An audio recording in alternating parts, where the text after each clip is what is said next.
Hey, today on the show, we're talking with Jason Klossner from Lipsey's. He's in charge of all the special makeup guns that Lipsey's does, the limited edition stuff.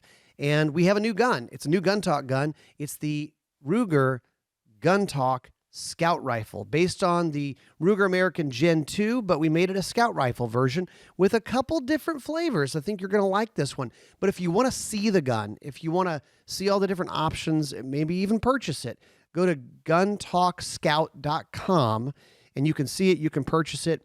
This is something we've been working on. It's in honor of 30 years of Gun Talk Radio. It's our special gun. We've never done a rifle before. So it's a fun conversation. Jason's a very knowledgeable gun guy. And like I said, go check it out. guntalkscout.com. I'm Ryan Gresham. And this is Gun Talk Nation.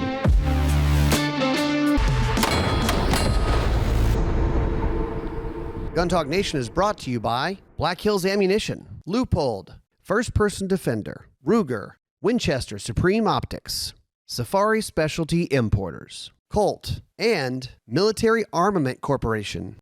All right, welcome into Gun Talk Nation. Today on Gun Talk Nation, we're talking scout rifles.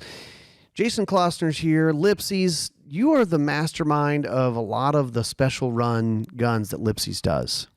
We do a few. That's a fun job. It's a very fun job, yeah.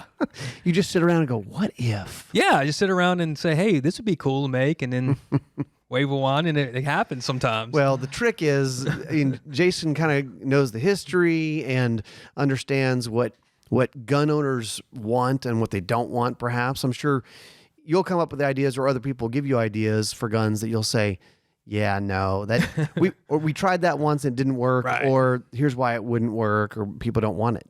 Yeah, I mean, there's, some people want to go way down a rabbit hole, and sometimes it's really cool stuff, but it's not marketable. Mm-hmm. So you got to find that balance of things that are unique and different, but also have some wide, spread appeal. Yeah, you got to be able to sell stuff. Exactly. Yeah, you got to make money on these things. I mean, it's always the joke of like, man, they'll come up with an idea at SHOT Show or NRA show, and like, I mean, everybody I know would buy one. And Tom Gresham's joke is, okay, well, that's three. Right. That's me and all my gun buddies. There's 3 or 4 of them, but how do we sell the rest of them? Yeah. So Scout Rifles, we're here, and I'm not going to bury the lead. If you're listening to this, you can go watch it because there's a really cool gun on the table here, and it is the new GT30 Special Edition 30th Anniversary gun. And it's not a handgun. It's a scout rifle. It's a Ruger American Gen 2. Jason, I think we're both pumped about this one. I'm really excited about this one. I mean, I like scout rifles. I've had a Ruger 77 scout rifle for ever since they came out with it. Yeah. And I've hunted with it quite a bit. 15-ish years ago? Yeah, maybe a little bit more than that now, because it's been about that long. But great guns. They're very versatile. I'm a 308 fan anyway, so just short barrel 308s are my jam for hunting anyway. Yeah. So the scout rifle has a lot going for it for me. But the idea of doing an American rifle and a scout is something that really excited me. And when you guys wanted to kick around doing a 30th anniversary gun, we kind of went to Ruger about it, and they agreed to do it. And I was like, man, this gun, the more we talked about it, the more I got excited about it. And then when we actually saw the sample gun, I was like, oh man, I'm in. Yeah, awesome. I know. So scout rifles, what we were looking for, guys, we're going to get a little bit behind the scenes of the design of this gun. We're also going to talk a little bit more about scout rifles. If you're not familiar, why are they so popular? Why do people love them? Why are Ryan and Jason nerding out about this so much? So a scout rifle is a general purpose utility rifle. I mean, it's a bolt gun. Generally, just in general, the category, it needs to be a bolt gun. It needs to be a shorter barrel. Traditional, they were in 308. This one, it is a Gen 2, Ruger American Gen 2, which is really accurate.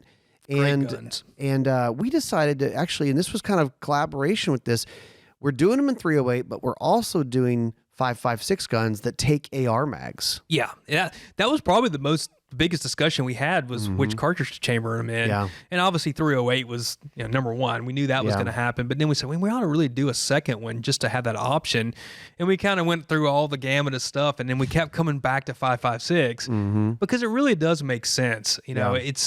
it might not be as general purpose as a 308, but when it comes to actually training and using them on the range and stuff, what a better option than 5.56. Yeah, I mean, it's cheap to shoot. Exactly. Doesn't beat you up.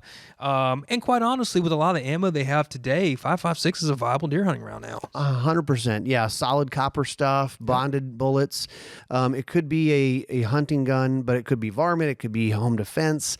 And that's kind of the point. So another feature on Scout rifles is the forward rail. And so this one has I didn't even realize it until we were comparing it to the original Ruger Scout in the 77. This has a longer rail than the original one. Correct. Yeah. Well, the standard 77 has an open top action, whereas the American series has a kind of a closed top. So it allows them to run the rail all the way backwards, which really is an advantage because now you can run multiple options as far as optics. You can do a traditional scout scope. You can do our standard scout just scope a regular rifle scope. scope. Rifle scope. You know, really honestly, like a little low power variable, 1 to 4, 1 to 6 on here makes a lot of sense. Yeah. You could run it with a red dot, type of thing. Thermals. We were just talking about that. A thermal clip-on, that would work well, or a dedicated thermal. I mean, there's room for it, and I think it's kind of just this infinitely flexible platform. If you're a hunter guy and you want a light handy gun to do a lot of hunting, 308 is going to kill most things in North America. Yep.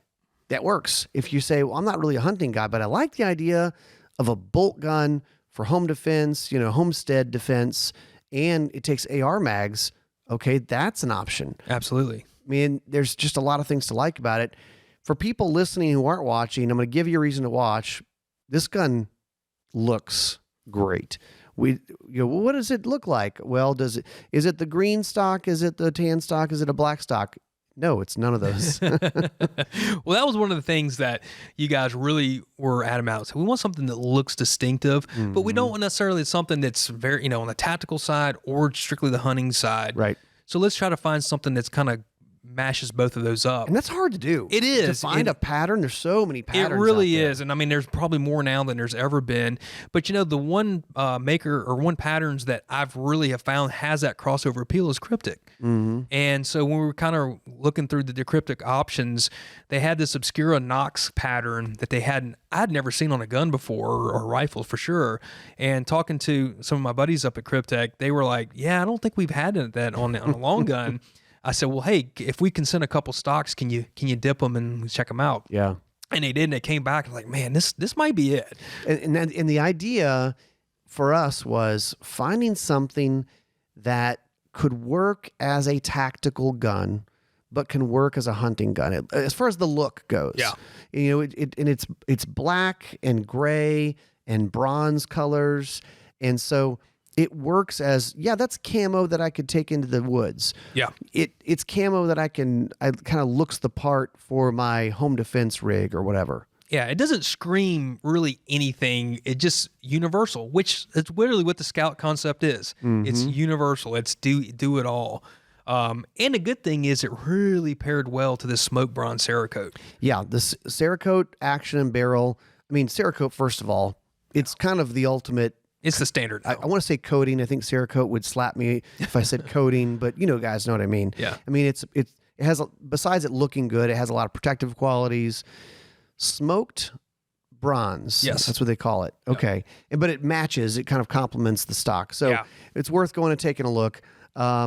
It's out now, and we worked with Dury's Guns on this. So they're kind of our dealer partner on this. You guys are working with Ruger and you develop special guns. Dury's is the guys that we've worked with all along on these special gun talk guns. They're out of San Antonio, but they do a ton of stuff on Gunbroker. So you can find this gun on Gunbroker on Dury's site. Let's do this. Let's take a quick break. And after the break, let's just talk about Scout rifles and the histories and how we got here. Winchester Supreme Optics, quality and innovation in optics. Winchester has a rich heritage dating back over a century, an American brand that has become synonymous with excellence, reliability, and innovation. They've expanded with their optics line, binoculars, rangefinders, rifle scopes, spotting scopes, and even thermal rifle scopes. You can learn more at winchesteroptics.com. That's winchesteroptics.com. Why do serious hunters use Safari Specialty Importers? Because getting your trophies home is all they do. It's white glove service from beginning to end. They know how to navigate the customs office and even have their own bonded warehouse to keep your trophies in while they clear customs. Most important to me is that they are hunters who understand the value of these once-in-a-lifetime trophies. Learn more at safarispecialtyimporters.com. Engineered for precision, performance, and versatility, the Colt Optics Ready 1911 competition pistols are the perfect choice for competitive shooters looking to gain an edge. We're talking about 1911s in either 9mm or 45, and they're cut for optics. I mean, that's like cheating. You get a red dot on top of a Colt 1911. They're versatile. They're great with an optics plate system. Seamless experience for those who want to take their shooting game to the next level. You can learn more over at Colt.com. Let me tell you about some of my favorite guns from Military Armament Corporation, or MAC, as many know them. The MAC 9 DS is a double-stack 1911, and in fact, they have an entire line of these double-stack 1911s. Surprisingly affordable. The MAC 5 and MAC 5K are a roller-delayed blowback 9mm pistol inspired by a firearms icon, and they take MP5 mags, if you know what I mean. See more at millarmamentcorp.com. So, Jason, you mentioned it, kind of the Jeff Cooper, where the scout rifle concept came from. You've got some knowledge on how that all started. Yeah, so Jeff Cooper, the legendary, started Gunsite. Founder of Gunsite. Yeah, really the modern technique. Cooper was really instrumental in really bringing defensive handgun shooting to the public. And one of the things that Jeff also was a big advocate was hunting. Mm-hmm. And so self-protection, hunting was a big thing. And I think he really came from a time in World War II where bolt-action rifles and 308 cartridges were still kind of the chosen thing there. Yeah. And so he was a big proponent of the scout rifle concept. And at the time, there really wasn't a lot of base guns that were options for that. So it really was a custom type setup. Yeah. And that was kind of the crux of the whole thing was the forward mounted scope. And that was the thing that I think when people think of scout rifles, think of probably more than anything is the scout scope. The scout scope is interesting. I mean, my take on it is it's kind of an intermediate eye relief. So your head and your eye are not so close to the scope, which allows you to see more of what's out there. I think that's kind of the point. That's the point, yeah. So it's very generally low power. The scout scopes of the day that Cooper was using were generally about 2.5 power. Like a fixed. Just a fixed scope. So they're very lightweight. They mount very low down. So you're basically like using irons, but you got two power magnification. And so it's really very effective. I've taken scout rifle courses out at Gunsite. Yeah. And you'd be surprised what you can do out to 400-500 yards with a fixed 2-power scope once you get a little training with it. And it really does work well. So it's very fast. It's very intuitive to shoot. You don't get the big eye relief issues like you do with a traditional scope. And so that was kind of the main, I think, thing of the gun. Also, he wanted something that was very short and light. So I think his original specs were, I think, a 19-inch or shorter barrel. And then I think he wanted the gun to be 7 pounds all up with optic. And so that was kind of the specifications of a scout rifle back in the day. And so when Ruger did the 77 Scout Gunsite edition, that was kind of an homage to those original things. Now that gun was a little heavy because of the laminate stock. And the 77 action is a heavy action. These American Gen 2s drop a lot of that weight off. Yeah, they do. You pick them up, they feel trim. The stock design on these Gen 2s is a fantastic stock design. And the fore end of it, I mean, it's just very trim. It has the cutouts. I like it. It also is an adjustable or customizable because you have a length of pull adjustment here.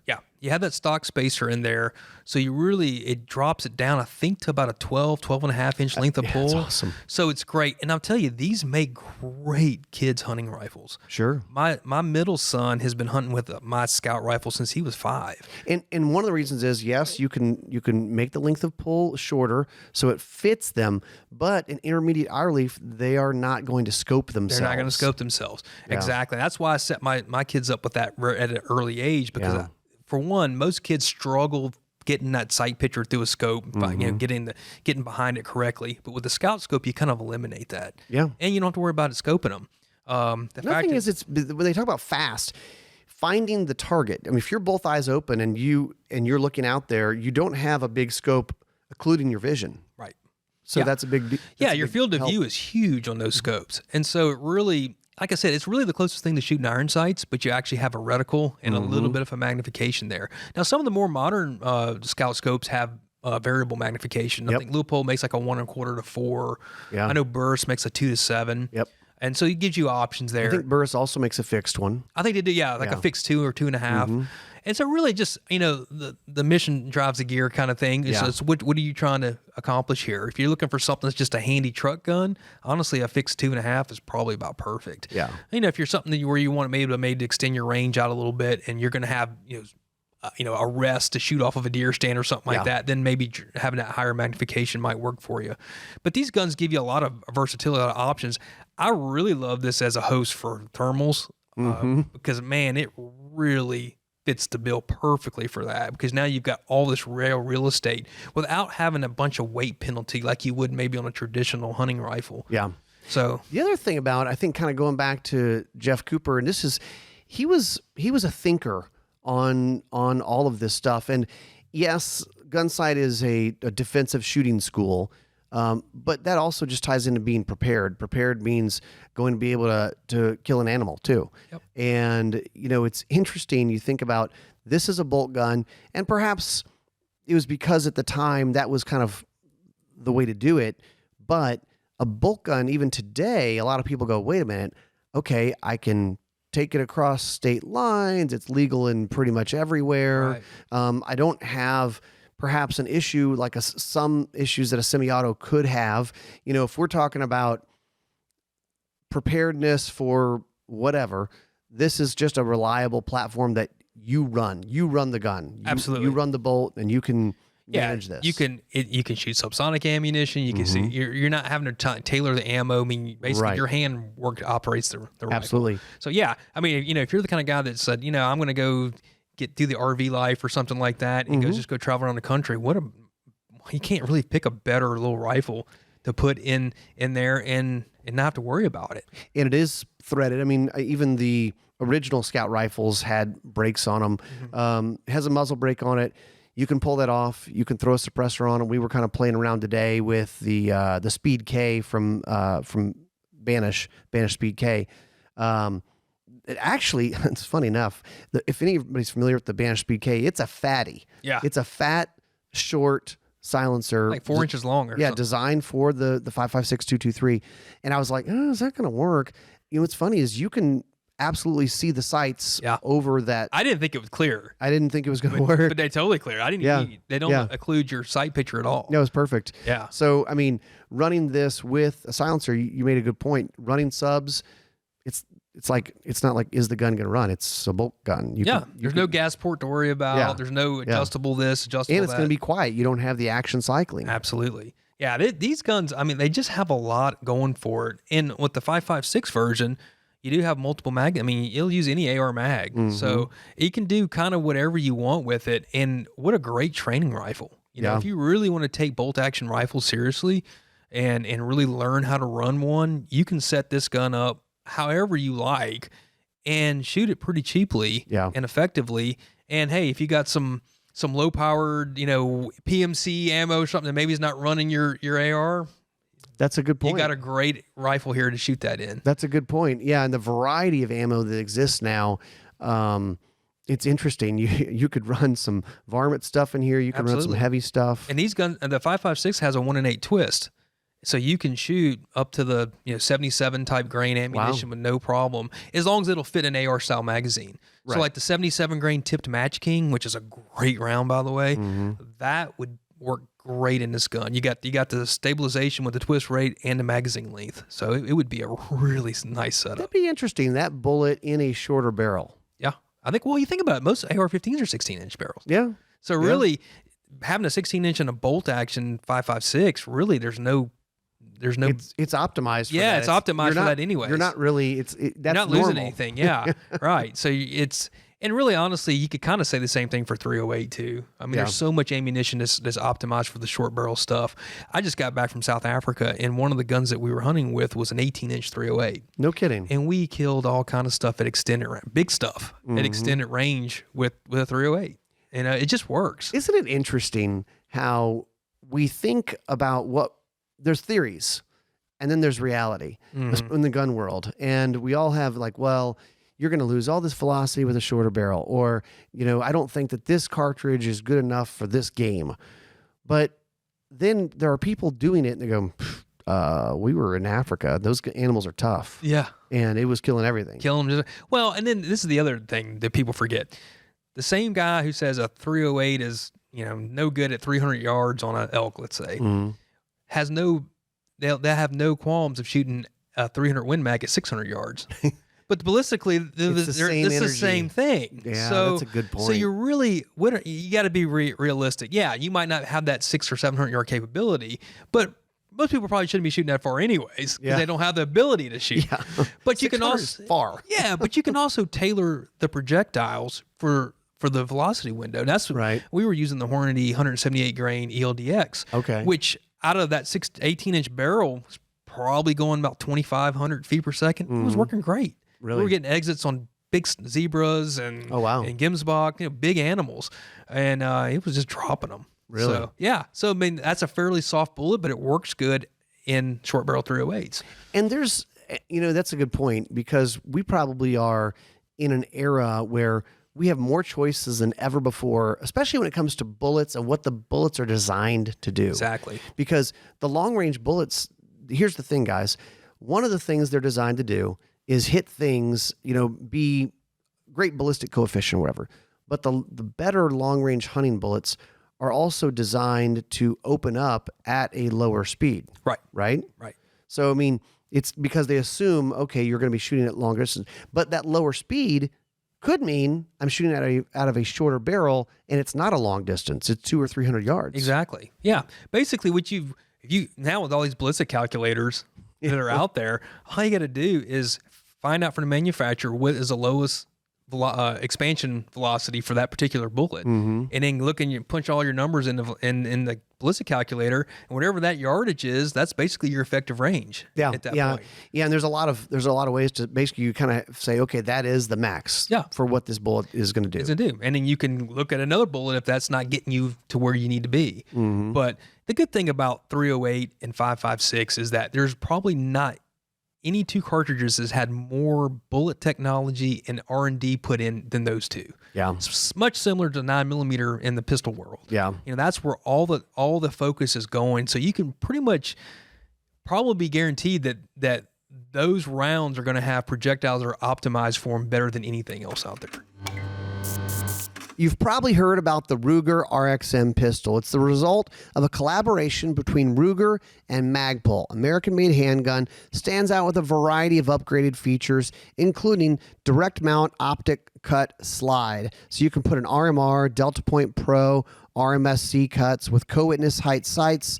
It also has their fire control insert. It's a removable stainless steel insert. That's the serialized part of the gun, which enables you to customize using Magpul enhanced grip handgun grips. And so they have different colors, different sizes. You can really customize it.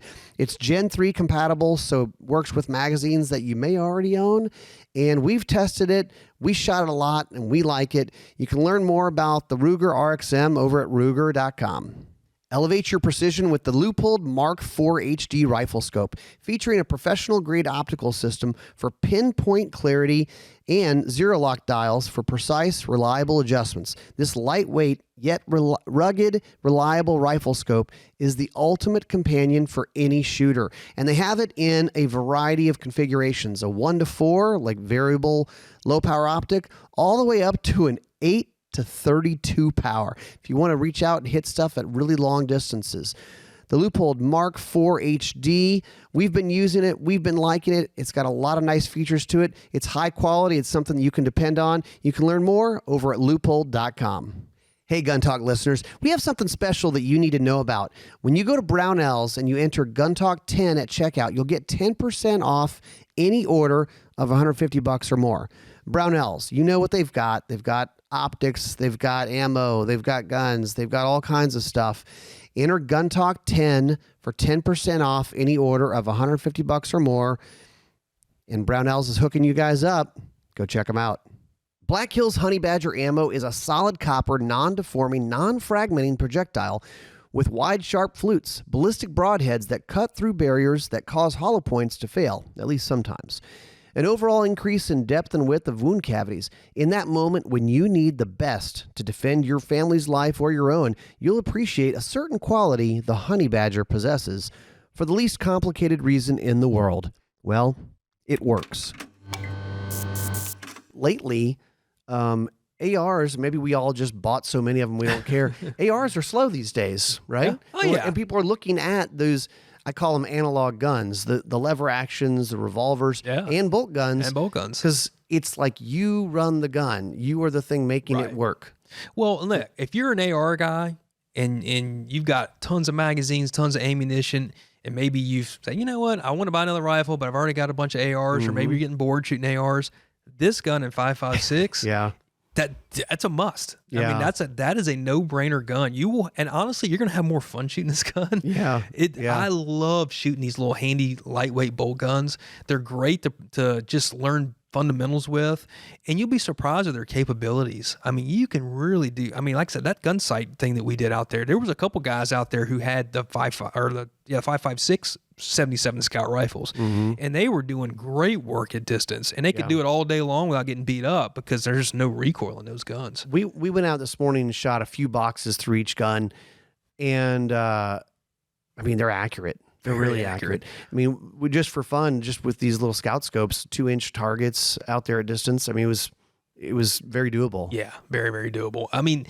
that's another thing I think the scout guns will waken people up to, is that I think people got so conditioned to overpower their optics, you know, but then you go take a fixed 2.5 or a 1.5 to 4, and then you go do really good work with it at distance. And you're like, man, I could see my shots. I could, you know, I could see the reaction of the animal or whatever else. And it really opens your eyes a lot to, you know, you really don't need as much as you think you do. Yeah. I was reading one of Jack O'Connor's sheep hunting books the other day. And, you know, of course, Jack O'Connor was hunting in the 30s and the 40s in his heyday of his 270. And most of his scopes were fixed 2.5s or 4s, and he's sheep hunting, you know? And not, you know, so it's like, do I really need a 16 power scope to shoot whitetail at 100 yards? You can cause more problems than you need. Absolutely. Some of that. So you've got a crazy reticle in there, some Christmas tree reticle. Yeah. You've got first focal plane stuff that you're having to, if you're good at it and you shoot it all the time and then you prefer it, great. But for a lot of people, you're like, oh no, I can't see the reticle's too thin, right? It's too thin.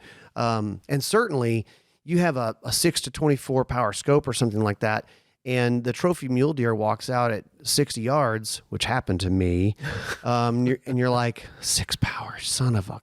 Yeah. And you found it and shot it, but I was just lucky the animal cooperated, because I mean, you're looking at this thing and it's walking closer and closer and waiting for him to stop moving. You're like, please stop walking closer. Yeah. All I got is 6 power here. That's right. That's right.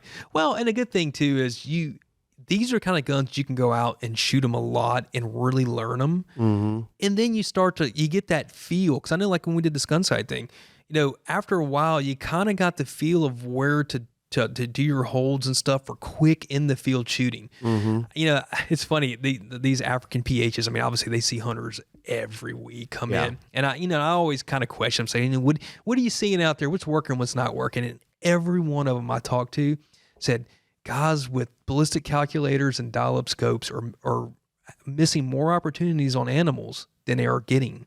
Really? Because they're taking so much time trying to fine tune all their stuff that the animal doesn't cooperate. Right. It's not a steel plate just sitting there. Yeah. And he said, they like to see a guy show up with a traditional setup that it kind of knows their holes. They can shoot in the field. He's got a 3 to 9 power scope. You know, yeah. just like, all right. That knows how to shoot it. And they were like, that says, okay, hey, that I know I can hold top and back at 350 yards with this 7 rim mag, and I'm going to kill that animal. Right. And do it.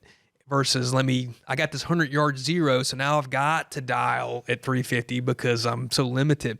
And look, and everybody has different applications, but going out there with these guys who hunt a lot, and that opportunity for game animals are very fleeting, and it's thick brush, and especially kudu hunting, where they're there, then they're not. And you got a 3-second window to shoot this animal. Yep. It's what works. It's funny because I've always had that in my head. Really, in any hunting environment. Now, the more you hunt, you start to be able to read animals. Are they just feeding, totally comfortable, not moving, or are they a little bit skittish? Are they moving through cover?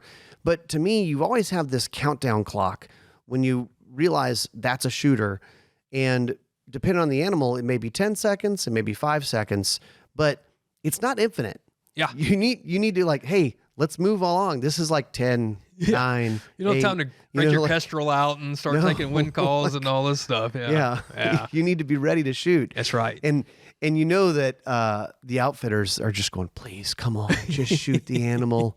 They know how hard it is to get on those good quality animals like that. One of our jokes with KJ, I don't know if he's gotten any better, but he's a hunter. And when he sees oh, that's the one, he's like, shoot it, kill it now, go.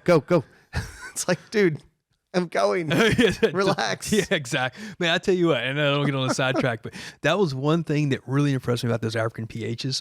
The guys that I hunted with, what I noticed when they saw something that was like, oh God, we need to shoot this one, they, instead of getting really excited like most guides do here, it seems like, they totally did the opposite. Really? They got super calm and chill and was like, I love the quote. So we saw this kudu, or he saw this kudu, and he's like, we've been hunting for 2 days solid. Yeah. And he finally saw the one that, we need to shoot this one. And he comes off his binos and he goes, well, that's a proper bull. Let's go kill him, shall we? And it was just as calm as can be. It was just so cool. And I'm like, oh, it must be about go time. All right, now. This sounds like this is we're going. Yeah. It wasn't all, oh my God.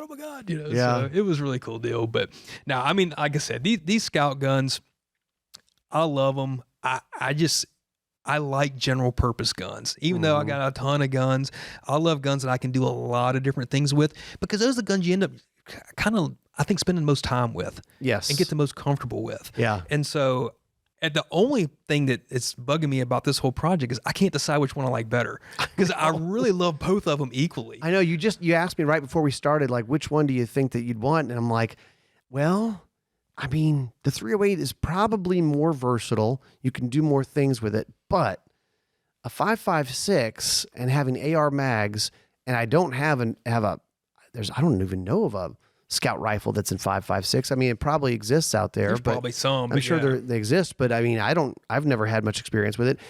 And it's so fun to shoot. Yeah. I mean, a 5.56, it's just, there's no recoil to it. Well, we were shooting this 5.56 with iron sights at 100 yards. Yeah. And I mean, it was just easy. Yeah. And I mean, what a great gun to get a novice shooter up to speed on. Oh, absolutely. I mean, this would be the gun. And the great thing is these guns are not super expensive. Right. And they're lightweight. They're handy.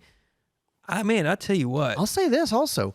The popularity of the Ruger American Gen 2, we're already seeing a lot of accessories coming out for it. Absolutely. I think Timney did a I think they have trigger for it. Yeah, absolutely. So, I mean, not that I like the trigger on this, but I'm saying if you're one of those guys that likes to tinker, likes to DIY your guns, you can start customizing it. It's not like this is a brand new platform. Right. Exactly. Yeah. And look, the American Gen 2, I mean, we obviously sell a lot of different lines of different guns and stuff. The American Gen 2 has made an impact on that.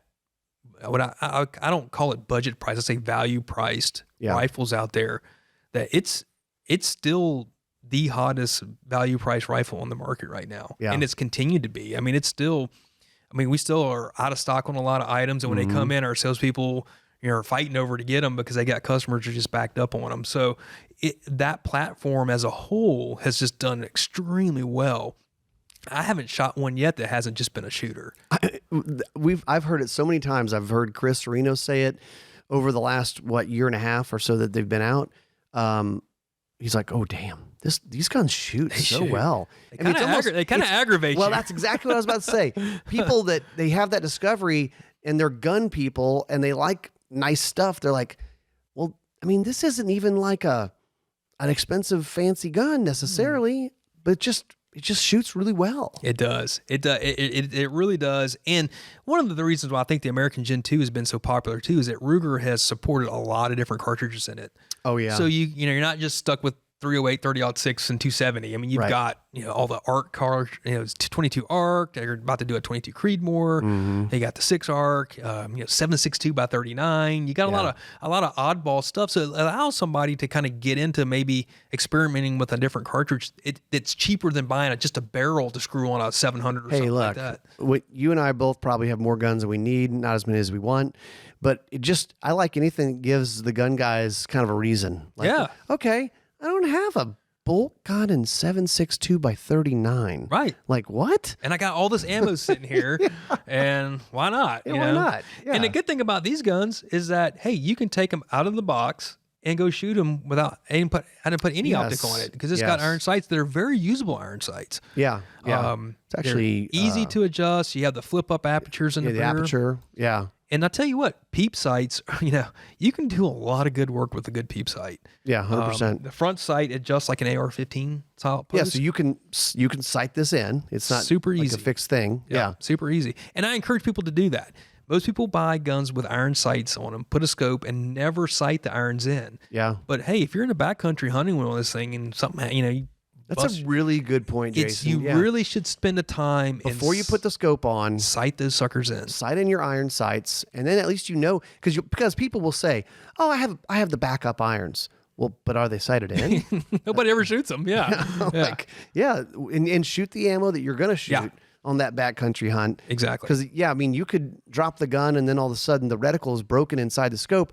It happens. I've seen it. It happens a lot. I'm just saying. Yeah. Yeah, and then you go, well, what am I going to do now? Right. Well, and the good thing is, even if you're not that guy, you're not worried about backcountry hunting, you could take this gun and you could sight your scope in with whatever supersonic round you want. You could take the scope off and sight your irons in for subs and go shoot them suppressed. You've got options to do Quick that. Release stuff. Yeah, absolutely. So you can really have a lot of fun with this gun and it not having to really put a lot of extra into it. So I'm really, really excited about it. I'm sorry, everybody. We're giving you a reason.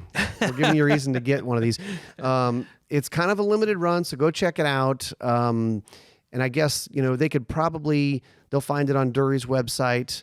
They'll find it on, and I think Dury's does run these through a gun broker account. But, just go check them out. I think that they're really fun. They're cool. They're unique. There's not something out there like it. Nope. And we just had to geek out on scout rifle stuff. And if you own scout rifles, you're probably a scout rifle fan. If you don't own one, you got to try it out because you'll go, okay, damn it, this is fun. I like this. Well, and the good thing is, if the whole scout scope concept just doesn't do it for you, you don't have to use it. That's true. Here. You can just put a regular 3-9. You could put a 6-24. It doesn't matter. 1-4, 1-6. Yeah, whatever. Which honestly, like a little 1-6. Yeah, LPVO really makes a lot of sense on this gun. It does. All right, guys. Well, thanks for listening. Hopefully, just go check it out. We're having fun, and there might be more special Gun Talk guns on the way. So stay tuned on that. Thanks for listening. We'll see you next time on Gun Talk Nation.